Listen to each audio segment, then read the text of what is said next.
રાજકોટ શહેરના વિવિધ સંગઠનો જેમાં કાપડ, રેડીમેડ ગાર્મેન્ટ, કરિયાણા, ફૂટવેર વગેરે રિટેલ તેમજ હોલસેલ વેપાર કરતા વેપારીઓ કલેક્ટર સમક્ષ 10 રૂપિયાના સિક્કા ચલણમાં ફરીથી સ્થાપિત કરવા રજૂઆત કરવામાં આવી હતી।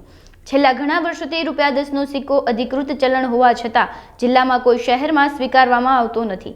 હાલમાં 10 રૂપિયાની નોટ એકદમ રદ્દી થઈ ગયેલ છે। વળી બેંકોમાં પૂરતા પ્રમાણમાં ₹10ની નોટ ઉપલબ્ધ નથી, જેને લઈ વેપારમાં ખૂબ તકલીફ પડે છે। આ સમસ્યાને લઈ તાત્કાલિક પગલાં લેવા વિનંતી કરવામાં આવી હતી। આજરોજ અમે રાજકોટની મેઇન બજારના અલગ અલગ 15 થી 20 એસોસિએશન કલેક્ટર સાહેબને રજૂઆત કરવા આવ્યા છીએ।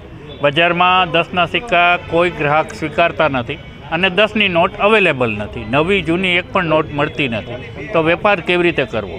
અને વેપારીએ 10, 20, 30 રૂપિયા જતા કરવા પડે છે ને એ નુકસાની સહન કરવી પડે છે। અને આ કાંઈ નવો પ્રોબ્લેમ નથી, સરકારને ખ્યાલ છે, રિઝર્વ બેંકને ખ્યાલ છે, બધી બેંકોને ખ્યાલ છે। અમે કંઈ નવી વાત નથી રજૂ કરતા, એ લોકોને ધ્યાનમાં જ છે। તો એણે આ પ્રોબ્લેમ સોલ્વ કરીને વેપારીઓને રાહત થાય એવી કોશિશ કરવી જોઈએ। કાં 10ના સિક્કા ભારપૂર્વક ચલણમાં ચલાવવા જોઈએ અને કાં નવી 10ની નોટ બજારમાં પ્રસ્થાપિત કરવી જોઈએ।